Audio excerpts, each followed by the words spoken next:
When Lisa moved into her university dorm, the room seemed ordinary: 2 beds, 2 desks, 1 tall mirror bolted to the wall. Her roommate hadn't arrived yet, so Lisa unpacked alone.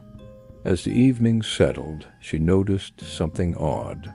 When she glanced at the mirror, her reflection lagged. It wasn't much, just a half-second delay, but enough to make her stomach twist. At first, she blamed exhaustion. Classes, orientation, the chaos of moving in it had to be stress. But that night, as she brushed her teeth, the reflection smiled even after she stopped. She froze, foam dripping from her mouth, while the image grinned wide and wrong. She shoved a blanket over the mirror and forced herself to sleep. At 3 a.m., a faint rustling woke her. The blanket had slipped. In the dim glow of the streetlight, she saw her reflection sitting upright in bed, though she was still lying down. It tilted its head and mouthed words she couldn't hear. The next morning, she told herself it was a dream, but as she left for her first lecture, she glanced once more. The reflection raised its hand in a slow wave. On the glass, written in fog, were the words, "Roommate arrives tonight." I never believed in haunted places. Ghost stories were something I enjoyed reading online, but they were fiction comfortably distant from reality. That changed my first semester of university, when I was assigned to room 209 of Harper Hall. The dorm was older than the rest of campus, with creaking floors and the smell of mildew soaked into its walls. My roommate hadn't arrived yet, so I had the place to myself. The room was bare: 2 twin beds, 2 desks, and a tall mirror bolted between the closet doors. The mirror was the first thing that felt off. Its glass wasn't perfectly smooth. Faint warps ran across it, like ripples on water. When I moved, my reflection seemed just a little slower. It could have been old glass, but it unsettled me enough that I covered it with a towel before sleeping. That first night, I woke at 3:07 a.m. My phone's clock glowed against the darkness. The towel had slipped and the mirror stared back at me. For a moment, I thought I saw myself standing, not in bed, but upright, at the foot of the mattress. My heart hammered. I told myself it was a dream, pulled the blanket over my head, and didn't move until morning. Classes were overwhelming those first days. By the time I got back to the dorm at night, I was too exhausted to think about the mirror, but small things kept happening. I'd drop my backpack on the floor, look up, and catch my reflection staring half a second too long. Or worse, it would look at me when I wasn't facing it. One evening, as I was brushing my teeth, I froze. The reflection's mouth wasn't moving, but mine was. I spat the foam, leaned closer. My reflection slowly smiled wide, too wide. I stumbled back and nearly slipped on the tiles. When I looked again, it was just me, pale and trembling. I told myself, "You're tired. Stress does strange things." Still, I covered the mirror again. It didn't matter. At 3 a.m., scratching woke me, not at the door, not at the window, from behind the mirror. I sat up, sweat beading across my forehead, and listened. Scritch, scritch. Like fingernails dragging on glass, I whispered, "Stop it." The scratching stopped. Then, slowly, the towel slid down the mirror on its own. I saw myself sitting upright in bed. Only it wasn't sitting the same way I was. Its head was tilted at an unnatural angle, its lips moving silently. I ran across the room and shoved the towel back over it. I didn't sleep again that night. The next morning, I skipped class to talk to the dorm manager. I asked if anyone had complained about strange things in room 209.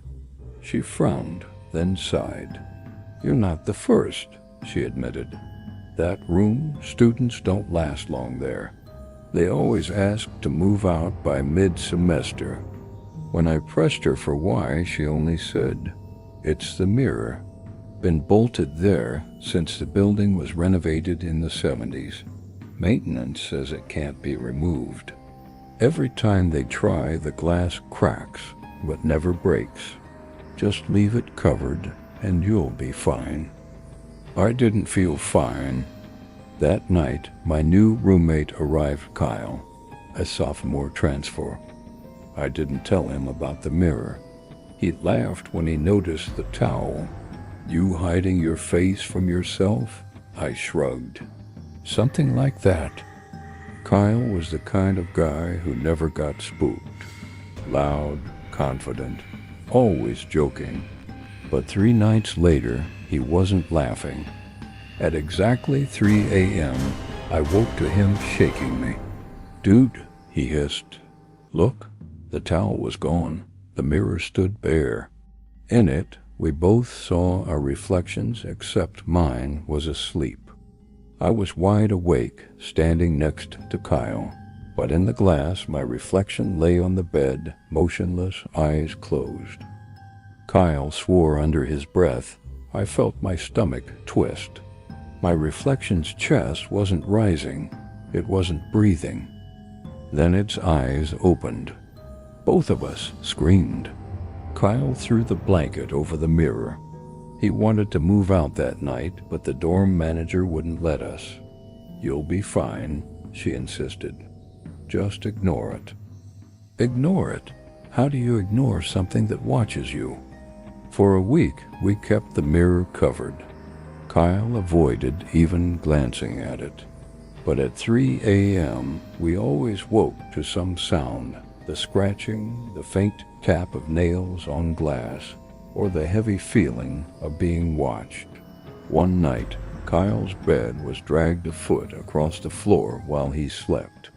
He woke with bruises on his arms that looked like fingerprints. He begged to switch rooms. The manager said there were no vacancies. 2 nights later, I woke to find Kyle's bed empty. The door was locked from the inside, but he was gone. His phone, his clothes, his backpack, all still there. The mirror was uncovered. On the glass, written in fog, were the words, "Roommate taken." I left Harper Hall the next morning. They transferred me to another dorm across campus. I never saw Kyle again. The school told his parents he withdrew unexpectedly. Sometimes, though, when I'm brushing my teeth at night, I catch my reflection smiling too long or tilting its head just slightly. I try not to think about room 209, but I know it's waiting. And one day, when I'm not careful, it'll write my name on the glass.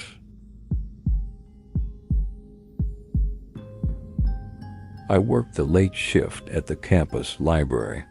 Everyone joked about how creepy the place was after midnight. The stacks of books like endless hallways, the way the air seemed too still, but for me, it was just a quiet job. Until the night I stayed past 2 a.m. I was shelving books on the 3rd floor when I heard it. Footsteps, slow, steady, echoing between the shelves. I froze. No one else was supposed to be there. I'd locked the doors myself. "Hello?" My voice came out weak, swallowed by the silence. The footsteps stopped. I laughed nervously, tried to focus on the books. Then I heard whispering. Not words, just a low hiss, like someone breathing through teeth. It came from the far end of the aisle. I gripped the cart, forced myself forward. The aisle stretched too long, like it had grown while I wasn't looking. My heart pounded. Then, between the shelves, I saw a figure. Tall, too tall, its head bent low to fit. Its arms hung at its sides, fingers dragging along the spines of the books. I blinked and it was gone. Shaking, I ran for the stairwell. At the landing, I heard the footsteps again, this time right above me. When I reached the first floor, the lights flickered. Behind the circulation desk, the computer screen glowed with a message typed across it. Still here, the doors were locked from the inside. I couldn't leave. I turned and saw the stacks stretching on forever, dark and waiting. That was my last shift at the library.